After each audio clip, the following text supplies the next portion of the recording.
안녕하세요. 함께 시작해봐요. 쉽게 배우는 기업 분석 이도영입니다.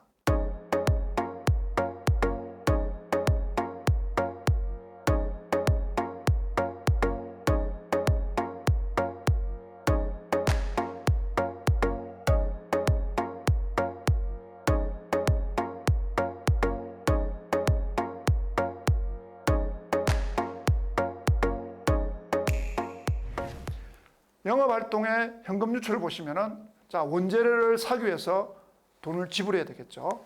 또는 외상으로도 내가 물건을 사고 나중에 외상 매입금을 결제하는 행위도 현금의 유출이 되겠습니다. 그래서 영업활동을 통한 현금 유출의 대표적인 것이 자기의 제품에 대한 원재료를 구입하고 결제하는 행위가 되겠습니다. 또는 종업원에 대한 급여를 줘야 되겠죠. 월급 급여.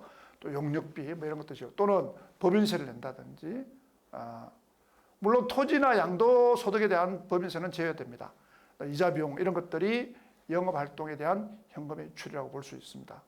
그래서 대부분의 영업활동은 회사의 투자기간 동안 이루어지는 활동들이 되겠습니다. 얼만큼 현금을 벌어들였는가 가장 중요한 지표라고 할 수 있죠.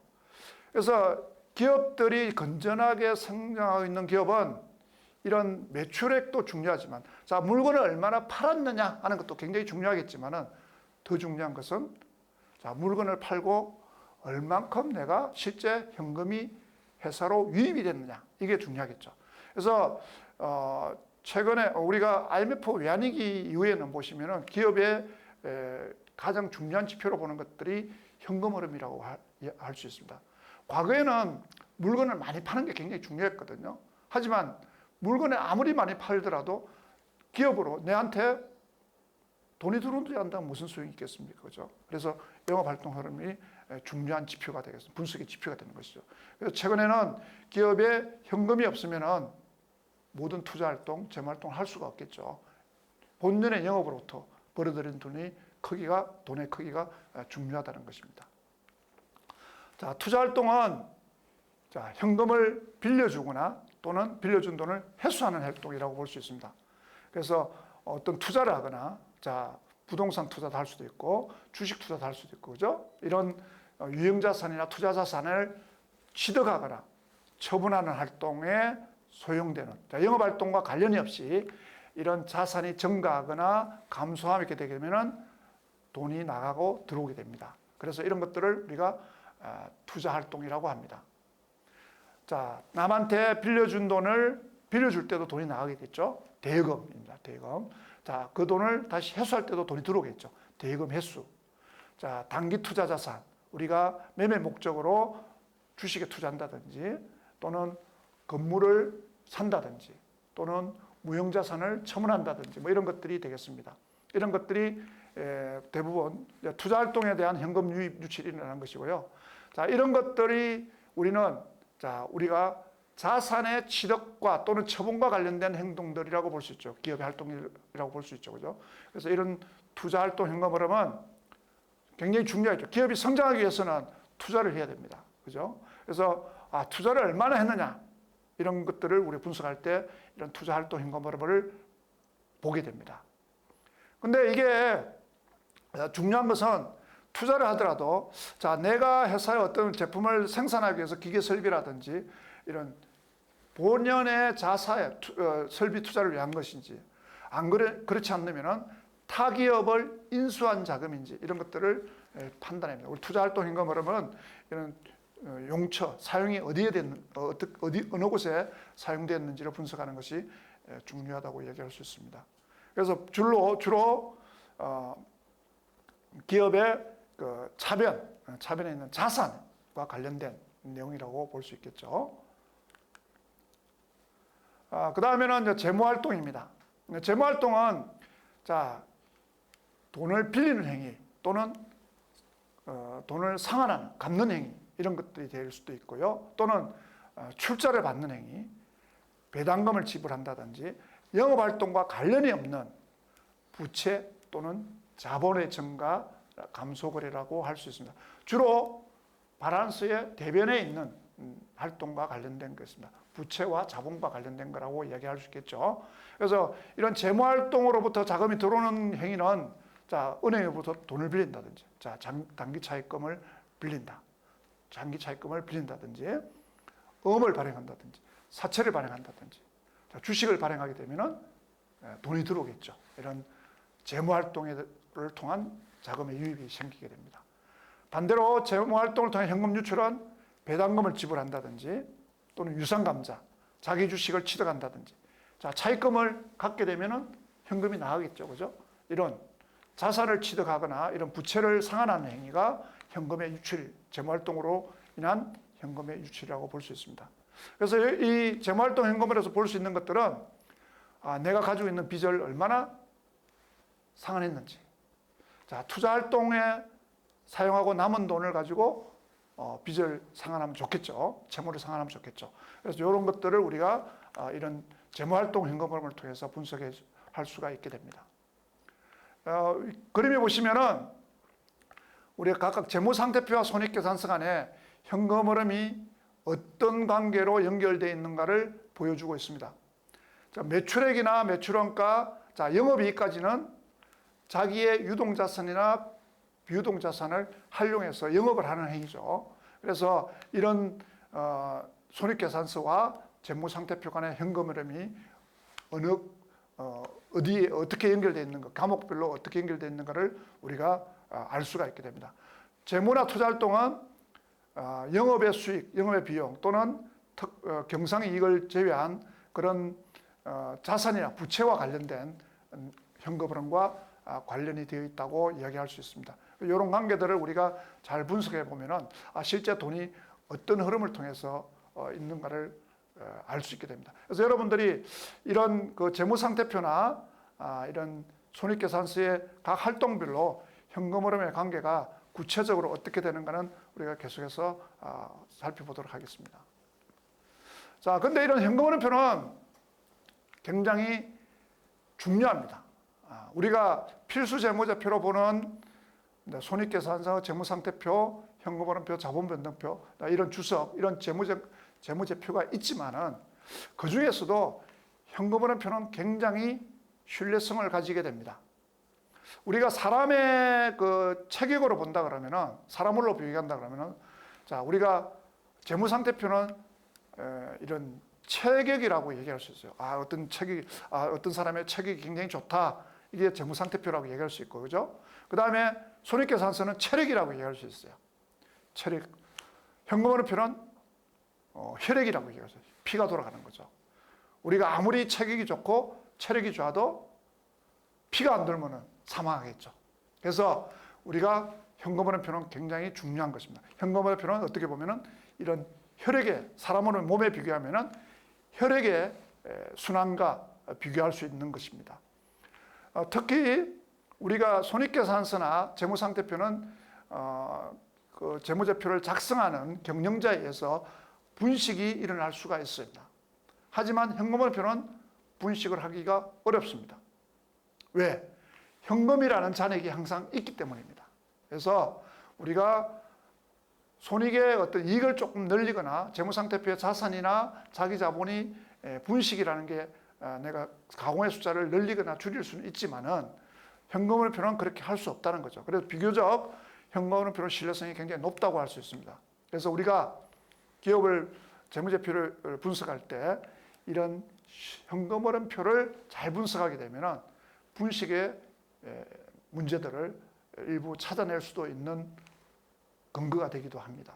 그래서 이런 캐시플로우가 굉장히 중요하다는 것이죠. 또 한편으로는 이 현금흐름표는 굉장히 유용성이 높다고 얘기할 수 있습니다. 자, 우리가 손익계산서, 재무상태표, 현금흐름표, 모든 재무제표는 과거의 자료입니다. 역사적 자료입니다. 그죠? 하지만 이런 현금흐름은 미래에 대한 기업이 영업활동을 통해서 얼만큼 벌어들일 수 있는 능력, 이런 것들을 어떻게 보면 예측할 수 있는 지표로 우리가 사용할 수 있게 됩니다. 그래서 미래 현금 흐름의 지속성이라든지 수익과 매출을 통해서 벌어들이는 수익과 현금 흐름과의 관계를 분석하는 데 아주 유용성이 높습니다. 그래서 미래 현금 흐름이 어느 정도 발생할 것이라 라는 예측이나 평가가 가능하고요. 자, 그래서 기업이 이 현금 흐름으로부터 배당을 하거나 부채를 상환하거나 그래서 외부로부터 자금을 조달하거나 이런 필요성을 평가한다든지, 자, 단기 순이익과 현금 흐름과의 관계가 어느 정도 되는지, 자, 투자나 재무활동이 기업의 재무 상태에 어느 정도 영향을 미치는지 이런 것들을 평가하는데 굉장히 유용하게 쓸 수가 있습니다. 또 하나는 기업이 외부 환경의 변화에서 굉장히 어려운 상황에 처해질 수가 있죠. 그죠? 자, 요즘과 같이 기업을 둘러싸고 있는 외부 환경들이 빠르게 변하는 시대에서는 제일 중요한 것은 현금을 확보하는 것이죠. 현금을 확보하게 되면은 충분한 현금을 가지고 있으면은 다양한 기업의 외부 환경에 또는 내부적인 문제에 발생하더라도 그게 대처할 수 있게 됩니다. 현금을 많이 가지고 있는 기업들은 상대적으로 기업의 어떤 다양한 변화에 대처할 수 있는 능력이 크다고 이야기할 수 있는 것이죠. 그래서 많은 현금들을 기업들이 보유하려고 합니다. 그래서 많은 현금을 가지고 있는 기업들이 좀 더 탄탄하고 기업의 안정성이 있다라고 우리가 평가할 수가 있게 되죠. 여기 그림에 보시면은 우리가 글로벌하게 가장 현금이 많은 기업들을 보여주고 있습니다. 애플인데요. 자, 여기 보시면은, 자, 여기 단위가 이제 이게 100만 US 달러이기 때문에 우리나라 돈으로 치면은 이 적을 때가 230조 정도, 많을 때는 거의 500조 가까이의 현금을 가지고 있습니다. 엄청난 돈이죠. 우리나라 1년 예산이 600조가 좀 넘습니다. 700조 가까이 조금 모자라는 그런 돈인데 우리나라 1년 예산에 가까운 어떤 때는 현금을 가지고 있는 거죠. 전 세계적으로 항상 기업이 많은 현금을 가지고 있는 기업 중에 하나가 애플입니다. 우리나라의 삼성전자도 연결 기준으로 한 100조에서 120조 정도의 현금을 항상 가지고 있죠. 가장 많이 현금을 가지고 있는 기업입니다. 이런 기업들은 일시적으로 어떤 외부 매출이 잘 안 되거나 어떤 문제가 생기더라도 항상 대처할 수 있죠. 현금을 가지고 있기 때문에. 그죠?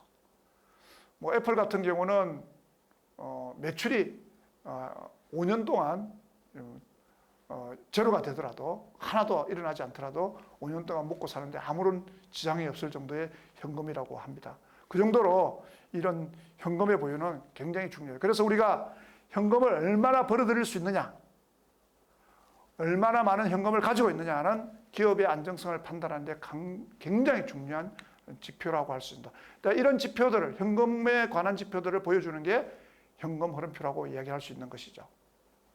그래서 기업이 어려울 때는 현금이 최고다라는 것이죠. 캐시죠. 킹이라고 그러죠. 그죠? 그래서 현금이 기업의 안정성을 가지는 마지막 불호라고 얘기할 수 있습니다. 투자 관점에서 보시면 현금 흐름은 굉장히 중요합니다. 캐시플로우는 기업의 재무 상태와 경영 효율성을 평가할 때 아주 필수적인 정보를 제공해 줍니다. 특히 투자에 있어서 투자자는 투자 결정의 가장 중요한 결정 요소 중에 하나라고 이야기할 수 있습니다. 기업의 M&A나 투자에 있어도 투자자가 가장 중요하게 여기는 게 현금을 얼만큼 만들어낼 수 있느냐라는 것이죠. 그래서 이 현금 흐름 분석을 통해서 투자자는 좀 더 안정적이고 성장 잠재력이 높은 기업을 식별할 수 있겠습니다. 현금 흐름 분석을 통해서 분석할 수 있게 됩니다. 첫 번째로 기업의 재무적 안정성, 재무적 건전성을 평가하는데 이런 현금 흐름의 중요성이 요구됩니다. 기업이 만들어내는 현금 흐름은 기업의 재무 상태와 건전성을 평가하는 아주 중요한 지표라고 할 수 있습니다. 만일에 아무리 매출이 많이 일어나고 장사가 잘 된다고 하더라도 기업이 그런 매출액의 상당 부분이 현금으로 들어오지 못한다면, 현금으로 창출되지 못한다고 하면은 운영 비용이나 부채를 상환하는데 많은 어려움을 겪을 수가 있습니다. 그래서 투자자는 장기적으로 안정적으로 현금을 잘 만들어내고 지속적으로 많은 현금을 창출하는 기업을 선호하게 됩니다. 자, 그래서 우리가 투자자는 현금 흐름이 안정적이고 긍정적인 기업을 선호하기 때문에, 자, 이런 기업들은 어떤 기업이냐? 기업이 지속적으로 현금 흐름을 잘 만들어내면 지속적으로 운영 비용을 잘 충당할 수 있게 되고, 또 재투자도 할 수 있게 되고, 배당금도, 주주들한테 배당금도 잘 지급할 수 있는 그런 능력을 가지고 있음을 의미하게 되는 것이죠. 그래서 기업의 재무적 건전성을 평가하는 이 현금 흐름이 중요하다고 이야기할 수 있는 것이죠. 두 번째는 배당에 관한 현금 흐름입니다. 현금 흐름이 양호한 기업들은 배당금을 지급할 능력이 있다고 얘기할 수 있죠. 자, 배당을 꾸준히 지급하는 기업들은 투자자들 입장에서 보시면은 굉장히 매력적인 기업이 되죠. 배당을 잘하는 기업들은 주가도 높습니다. 그죠? 그래서 배당 성향이 높은 기업에 투자하는 투자자들은 투자 수익의 일부를 배당금으로 계속 받을 수 있기 때문에 현금 흐름이 좋은 기업들을 찾게 되는 것입니다. 그래서 현금 흐름이 좋은 기업들은 배당을 잘 받을 수 있으니까 또 투자를 또 하겠죠. 그래서 주가는 계속 올라갈 수가 있는 것입니다. 자, 또 하나는 부채에 대한 상환 능력에 관한 현금 흐름입니다. 부채를 잘 상환할 수 있느냐? 자, 기업이 돈을 잘 벌어야 기업이 차입하고 있는 단기 차입금, 장기 차입금 이런 부채들을 잘 상환할 수 있는 능력이 있겠죠. 그래서 현금 흐름이 충분하지 않으면 기업은 자기의 부채를 상환하는 데 어려움이 있을 것이고 신용등급은 떨어질 수밖에 없습니다. 그래서 신용등급이 낮은 기업들을 보시면 현금 흐름이 굉장히 좋지 않고요. 그래서 내가 이자도 잘 내지 못하고 부채를 상환하지 못하기 때문에 기업이 어려워지는 거죠. 그렇게 되면 다시 또 신용등급이 떨어지는 이런 악순환을 겪게 됩니다. 부채 상환 능력이 낮게 되면 재무적 상환 능력이 어려워지고 재무적 위험이 커지는 거죠. 그래서 투자자들 입장에서 보면 부채 비율이 높은 기업들, 현금 흐름이 불안정한 기업들은 투자도 하지 않고 은행에서는 돈도 빌려주지 않을 것입니다. 그래서 이런 부채 상환 능력 현금 흐름도 굉장히 중요하겠죠. 주식 투자자들은 좀 더 성장 가능성에 많은 투자를 하게 됩니다. 그래서 성장 가능성을 평가하는 현금 흐름도 굉장히 중요하겠죠. 긍정적인 현금 흐름은 투자를 통해서 R&D에 연구개발도 해야 되고 설비 투자도 해야 되고 마케팅 등 이런 다양한 성장 전략에 자금을 투입할 수 있는 그런 여력을 제공하게 됩니다. 그래서 현금 흐름이 좋은 기업들은 이런 투자 여력이 굉장히 높다고 얘기할 수 있죠. 성장 잠재력이 높다는 얘기는 앞으로 많은 현금 흐름을 창출할 수 있다고 볼 수 있는 거죠. 그래서 성장을 많이 하려면 투자를 잘 해야 되겠죠. 그죠? 투자를 잘 하려면 또 현금이 있어야 됩니다. 그래서 현금을 지속적으로 잘 창출할 수 있는 기업들이 투자자들은 선호하게 됩니다. 이런 기업들은 미래 성장을 위해서 투자를 계속 지속적으로 할 수 있기 때문에 투자자들은 굉장히 선호할 수 있겠죠. 이런 기업들에 의해서 주가가 올라갈 수가 있는 것입니다. 그래서 이런 현금 흐름이 중요한 지표를 또 만들어낼 수가 있는 거죠. 다음에는 운영 효율성에 관한 현금 흐름입니다. 기업이 잘 돌아가고 있느냐? 이런 것들은 기업의 현금 흐름이 원활하게 조달되고 있는 것을 보여줄 수 있는 것이라고 할 수 있습니다. 현금 흐름이 높으면 효율적인 운영과 비용 관리를 잘하고 있는 기업이다. 이렇게 이야기할 수 있겠죠. 운영 효율성이 굉장히 높은 기업들은 경제적 어려움이 있더라고 하더라도 상대적으로 안정적인 성과를 유지할 수가 있습니다. 투자자들은 이런 기업들을 신뢰하고 장기적으로 투자할 가능성이 굉장히 높다고 볼 수 있는 것이죠. 또 하나는 외부 자금 의존도가 줄게 되겠죠. 많은 돈을 벌게 되면은 내가 빌리고 있는 돈을 갚을 것이고죠.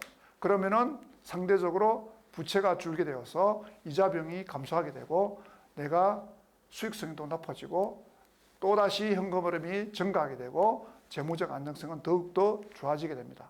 그래서 현금 창출력이, 영업활동 현금 흐름이 좋은 기업들은 부채 비율이 낮고요. 그렇죠? 외부 자금의 의존도가 낮기 때문에 이런 경제적 불확실성이 커지더라도 독립적으로 내가 운영이 가능하고 투자자들한테 더 안전한 투자 기회를 제공할 수 있게 됩니다.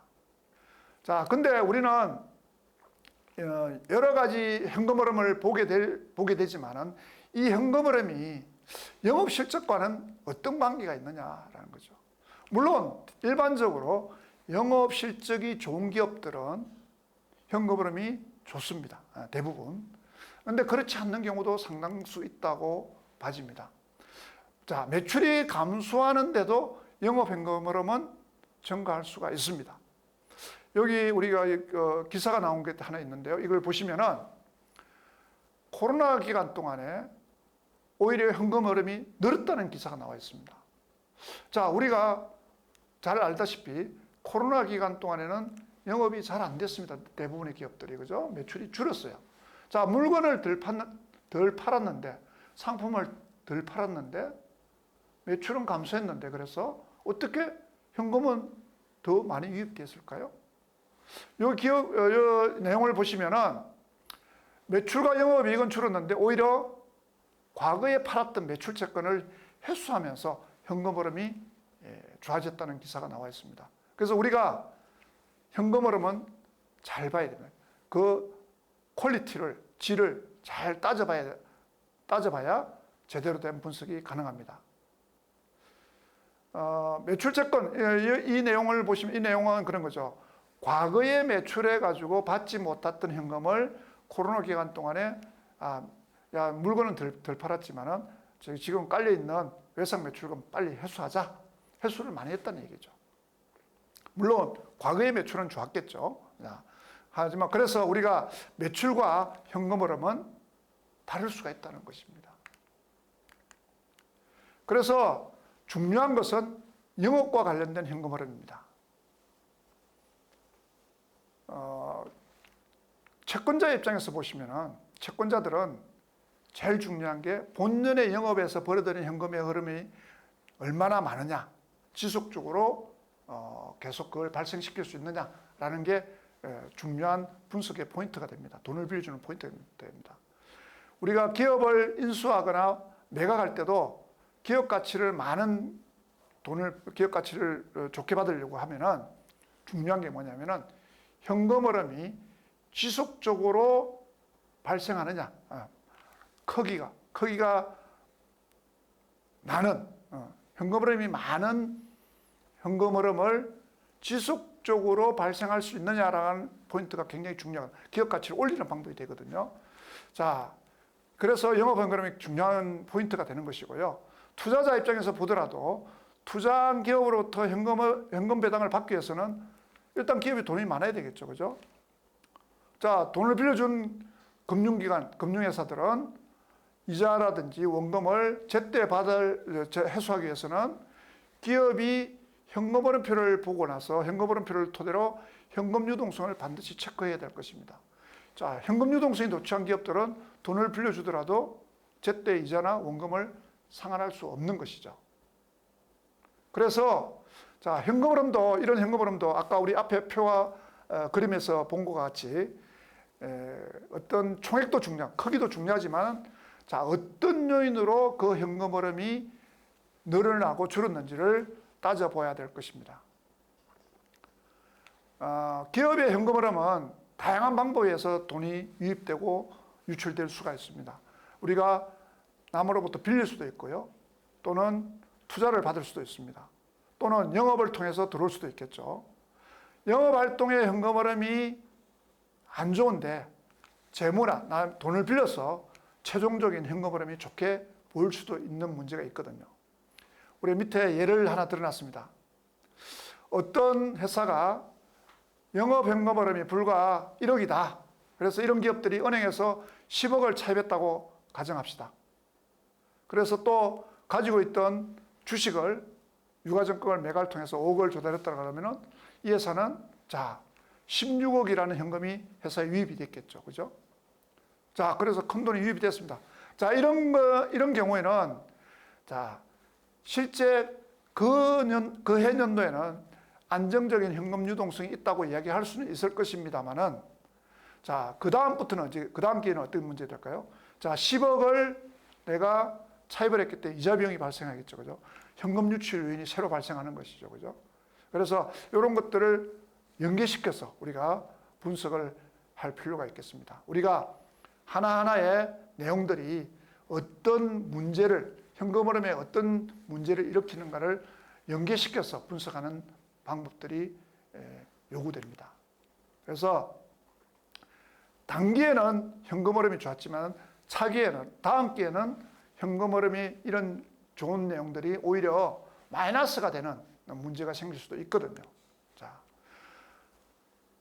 또 하나는 현금 흐름이 좋지 않아서 부도가 났던 기업들이 과거에 우리 역사적으로 살펴보면은 IMF 외환위기라든지 이런 현금 흐름이 아주 불량해서 부도가 났던 기업들이 있습니다. 그런데 이런 기업들이 부도가 나기 직전에는 좋은 상태를 보인다는 겁니다.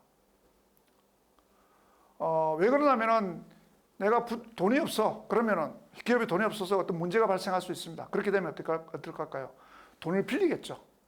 은행으로 빌리거나 투자를 받거나, 투자를 받으면 뭐 괜찮겠지만, 자, 차입을 하게 되면 차입금이 늘어나고 재무적 안정성이 떨어지고 이렇게 되면은 안 좋겠죠. 대부분 이런 차입을 통해서 현금 흐름의 부족한 부분을 채우려고 하게 됩니다.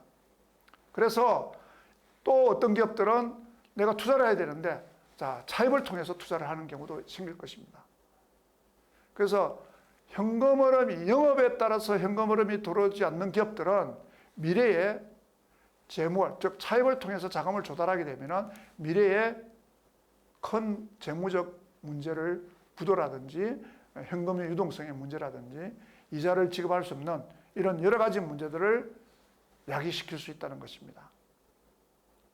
그래서 우리가 영업 현금 흐름의 크기와 자, 앞으로 투자돼야 될 내용이라든지 이자로 지급해야 될 내용의 크기라든지 이런 것들을 비교해서 보는 것도 굉장히 중요하다고 이야기할 수 있습니다. 그래서 우리가 영업 현금, 나중에 우리가 또 한번 보시겠지만은 영업 현금 흐름의 크기가 앞으로 지급해야 될 이자라든지 갚아야 될 원금, 차입해야 될 원금이라든지 배당이라든지 투자해야 될 원금이라든지 이런 것들 크기를 비교해 보는 것들도 굉장히 중요하게 봐야 될 것이라고 봅니다.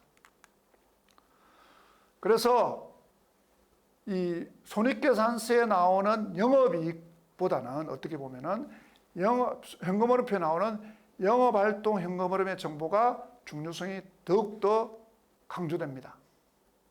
그래서 요즘의 분석의 방향은 어떻게 보면 손익계산서보다 현금 흐름표의 정보가 더 유의성이 있다고 봐집니다. 그래서 우리가 영업이익보다는 오히려 영업활동 현금 흐름, 이게 중요한 분석 지표가 될 수 있는 것이죠. 기업을 둘러싸고 있는 환경들이 어려워지거나 불황기가 되면은 영업에 관련 자산들이 늘어나게 됩니다. 그래서 영업 현금 흐름과 영업이익의 크기가 차이가 확대되죠. 이익은 내고 있는데 영업 현금 흐름은 오히려 마이너스가 되는 그런 기업들이 나타날 수 있습니다. 이런 기업들은 자, 이익은 내고 있음에도 불구하고 돈이 없어서 유동성이 부족해서 부도가 날 수가 있는 거죠. 우리가 보는 흑자도산 이야기 나오죠. 자, 이런 것들이 나타날 수가 있습니다. 그래서 우리가 어떻게 영업이익보다는 어떻게 보면 영업활동에 의한 현금 흐름의 유입, 이 크기가 더 중요한 분석의 지표가 되는 것이죠. 자, 자본변동표는 자본의 크기, 그 변동에 관한 정보를 제공하는 보고서입니다. 자본을 구성하고 있는 것은 우리가 자본 재무상태표에서 보시면은 자본금, 자본잉여금, 자본조정, 기타 포괄 손익누계, 이익잉여금 또는 결손금 이런 것들에 대한 기초잔액, 변동사항, 기말사항을 각각의 기종에 어떻게 변동이 되었는지를 나타내는 보고서입니다. 그래서 이런 자본은 주주들과의 거래로 인해서 변동이 될 수 있죠. 출자를 하거나 뭐 배당을 하거나 자기 주식을 취득하거나 주주와의 거래 또는 영업활동을 통해서 발생하는 손익에 따라서 손익을 만약에 되면 이익잉여금이 늘어나겠죠. 이렇게 해서 변화하게 됩니다. 자본변동표는 재무제표 간의 연계성을 제고시켜서 재무제표 간의 관계에 대한 이해를 할 수 있게 됩니다. 자본변동표에는 재무상태표상의 기초자본, 기말자본이 표시가 됩니다.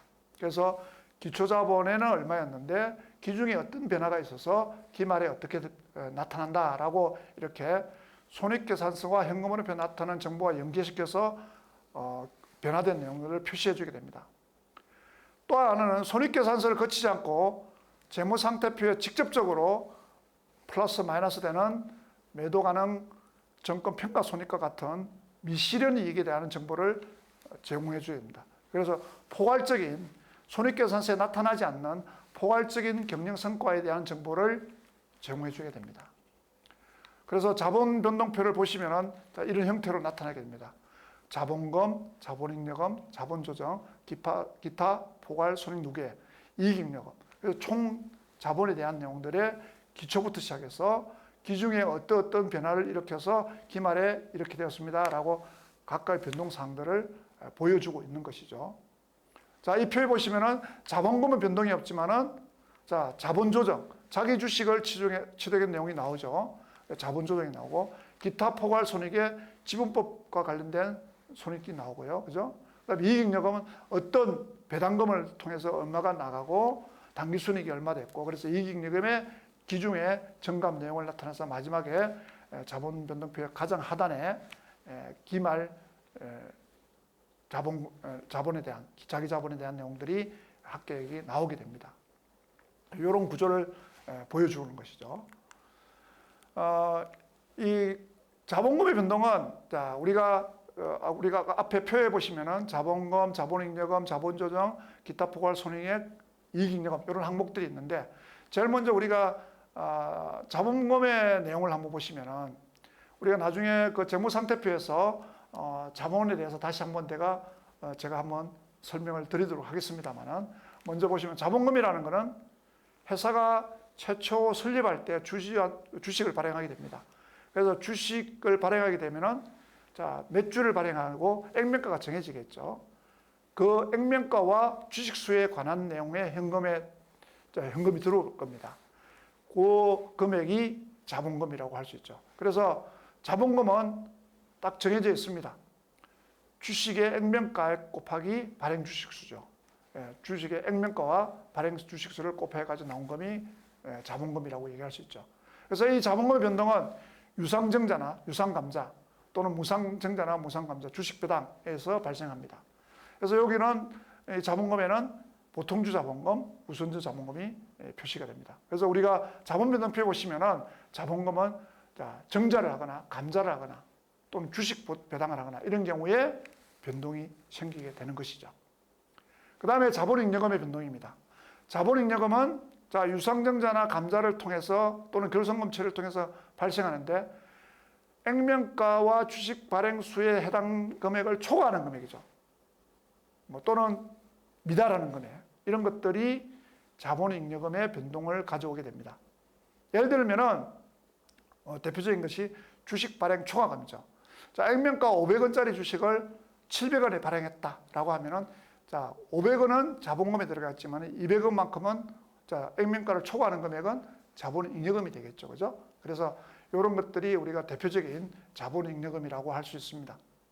그래서 우리가 자본금과 자본잉여금을 합쳐서 우리가 납입자본, 자, 우리가 주주가 쉽게 말해서 회사에 현금으로 납입하게 되는 돈이라고 얘기할 수 있죠. 그래서 이 두 가지를 납입자본금이라고 합니다.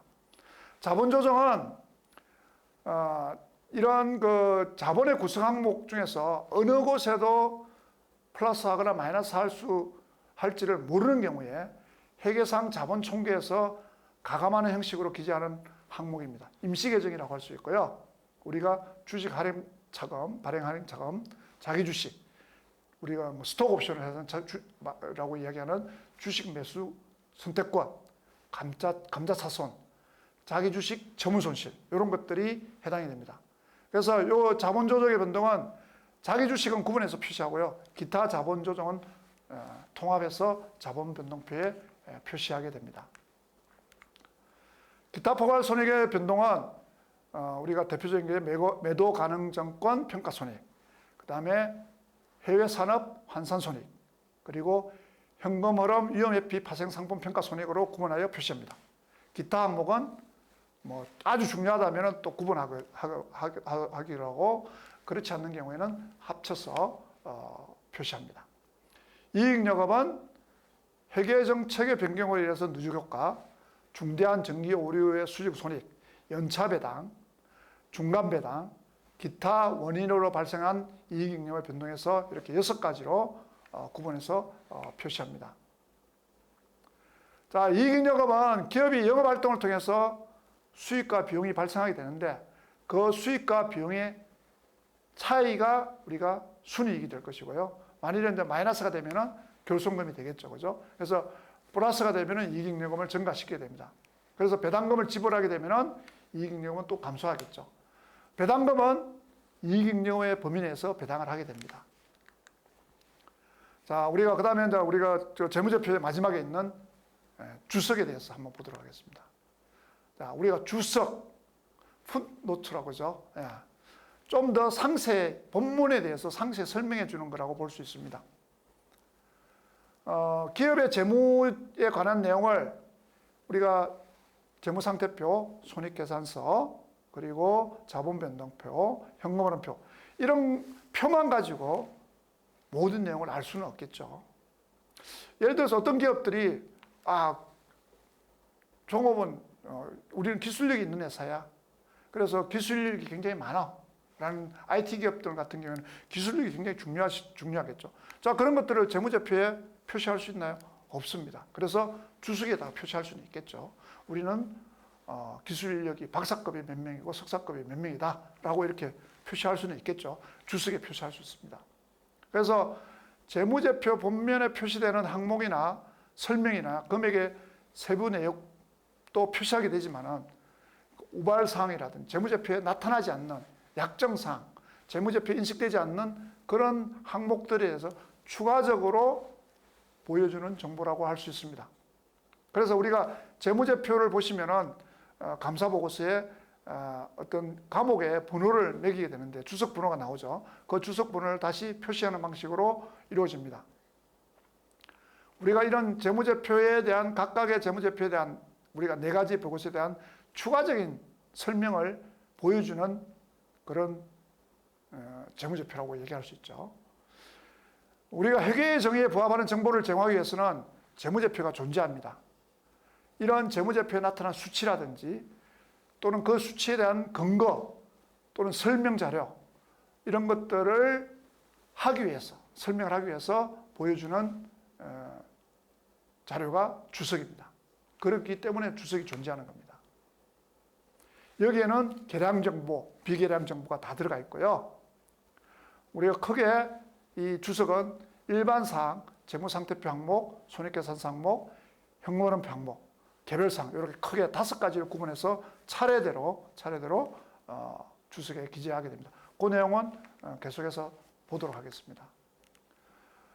주석의 구조를 보시면 주석의 대상이 되는 것은 재무제표 작성 및 위의적인 거래, 회계사건의 그 회계 처리란, 회계 정책이라든지 이런 것들을 표시하고요.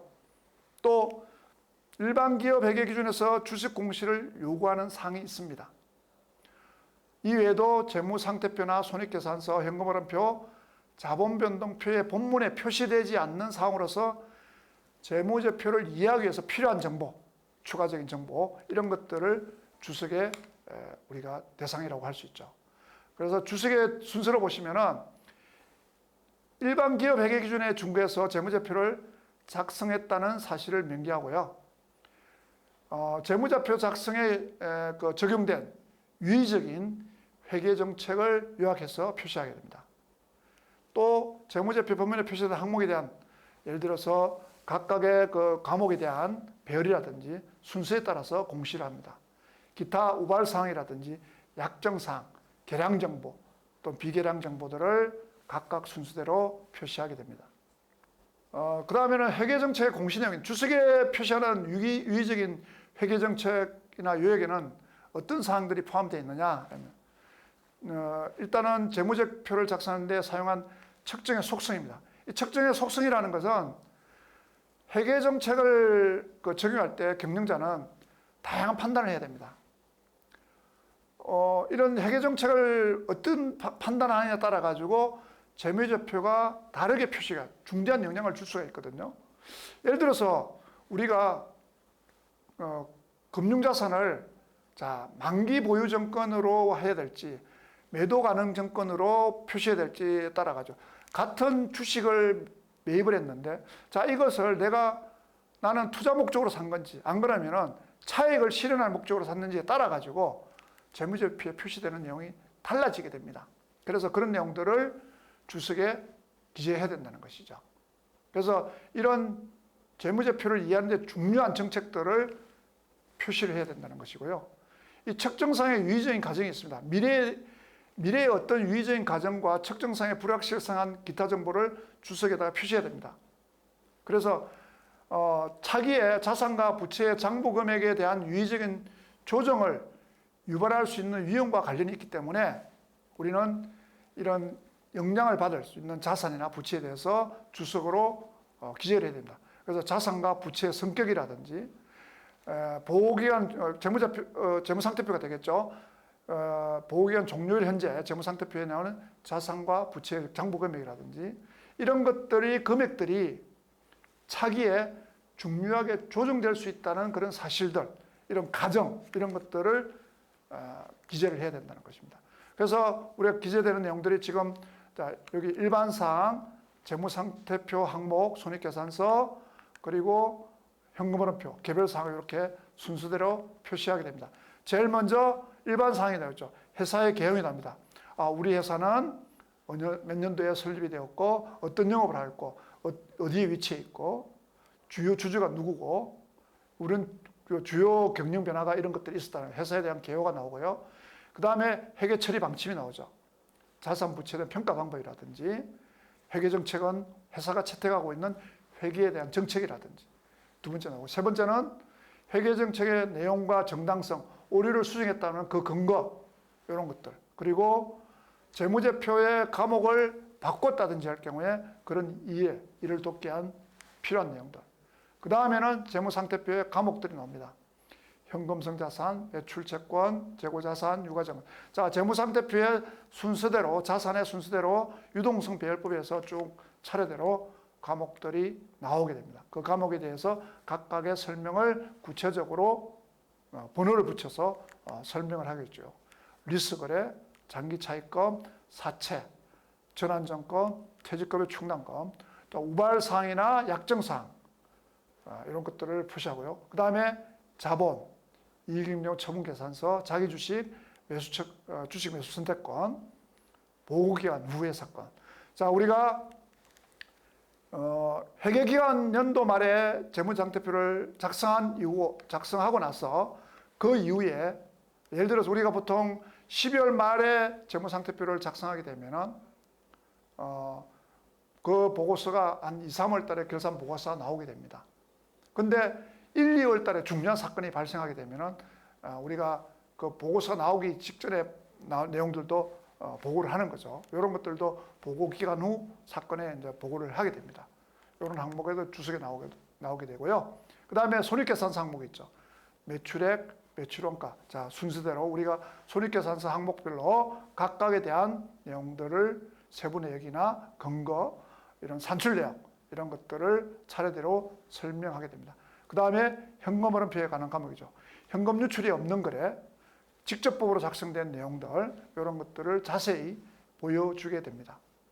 그리고 나서 개별사항. 여기에 다 공시가 되지는 않았지만은 일반적으로 특수관계자에 관한 내용, 그 다음에 외화 환산 내용, 사업 부문별로 정보라든지, 기업이 분할하거나 결합한 내용이 있더라든지, 재무제표 이후에 일어난 사건들에 대한 내용, 기타 공시사항들을 차례대로 설명하게 됩니다. 우리가 이런 주석에 대한 내용들은 나중에 우리가 여러분들이 감사보고서를 보시면 한번 읽어보시면 좋을 것 같아요. 한번 어떤 것들이 이렇게 표시되는구나 하는 것을 우리 실질적인 감사보고서를 보시면 좀 더 상세하게 알 수 있게 됩니다. 그 다음에 우리가 이 주석에 나와 있는 내용인데요. 자, 이익잉여 처분계산서가 있습니다. 별도의 재무제표로 일단 표시가 되고요. 필수 재무제표는 아닙니다만은 부속명색서로도 보고가 되게 됩니다. 이익잉여금은 자, 손익거래를 통해서 발생하는 잉여금 가운데 가장 일반적인 항목이죠. 자, 이런 이익잉여금은 어떻게 처분할 것인가를 표시한 것이 이익잉여금 처분계산서입니다. 정기로부터 넘어온 2월 이익잉여금의 수정사항, 단기 이익잉여금의 처분사항, 변동사항을 명확하게 보고하기 위해서 작성하는 재무제표입니다. 그래서 정기와 단기의 재무상태표 사이에 있는 이익잉여금이 어떻게 변동되어 있는가를 나타내고요. 주주총회의 승인을 받아서 어떻게 처리하는 것에 대해서 나온 내용을 보여주게 됩니다. 그래서 상법에 의해서 이익잉여금 처분계산서, 자, 이익을 내게 되면은 이익잉여금 처분계산서가 되고요. 손실이 나게 되면 결손금 처분계산서가 되겠죠. 이런 작성을 상법에 의해서 관련 법규에서 작성하는 경우에는 이런 재무상태표의 이익잉여금에 대한 그런 보충 정보를 상세하게 알려주게 됩니다. 그래서 이런 주식의 종류별로 주당 배당 금액이라든지 액면 배당률, 배당 성향 이런 것들을 주석으로 기재하고요. 주요 항목은 단기 말 미처분 이익잉여금, 임의적력금의 200, 이익잉여금 처분액, 차기에 유일되는 이익잉여금의 금액을 표시하게 됩니다. 그래서 여러분들이 표를 보면은 이익잉여금 처분계산서는 이렇게 나타나게 됩니다. 우리가 여기 지금 나열식으로 지금 표시가 되어 있는데요. 자, 여기 지금 금액을 예시를 들어놨습니다만은 12억 2천만 원의 총 잉여금 처분을 어떻게 했는지. 자, 전기에 미처분 이익잉여금이 있었죠. 그 미처분 이익잉여금이 11억 7천이 있었는데 전기에 이월된 거죠. 전기 처리되지 않고 이월된 이익잉여금이 5억 6천이 있었고 여기에 당기순이익이 플러스가 되고 임의적립금 200이 들어와서 총 12억 2천을 어떻게 처리했느냐를 보여주고 있습니다. 그래서 12억 2천의 전기로부터 넘어온 금액, 당기순이익 금액을 12억 2천을 자, 이익여금을 어떻게 처분했느냐. 4억 9천을 이익준비금, 기타 법정 적립금, 배당금을 1억 2천 줬죠. 임의적립금으로 3억 3천. 이렇게 해서 총 4억 9천만 원을 이익잉여금을 처분했다라고 표시하고 있는 것이고요. 나머지 금액, 12억 2천에서 4억 9천을 제외한 나머지 7억 3천이 차기로 이월되는 이익잉여금이라는 것을 표시해주고 있습니다. 그래서 이익잉여금이 재무상태표 마지막 날로부터 어떻게 이익잉여금이 처분되었다는 것을 나타내주는 보고서입니다. 자, 오늘까지 우리는 각 재무제표, 자, 재무상태표, 손익계산서, 현금흐름표, 자본변동표, 주석에 대해서 학습해 보습니다. 다음 시간에는 우리가 좀 더 하나의 계정과목별로 어떻게 구성이 되고 어떻게 만들어지고 그에 대한 이해를 해보는 그런 시간을 갖도록 하겠습니다. 감사합니다.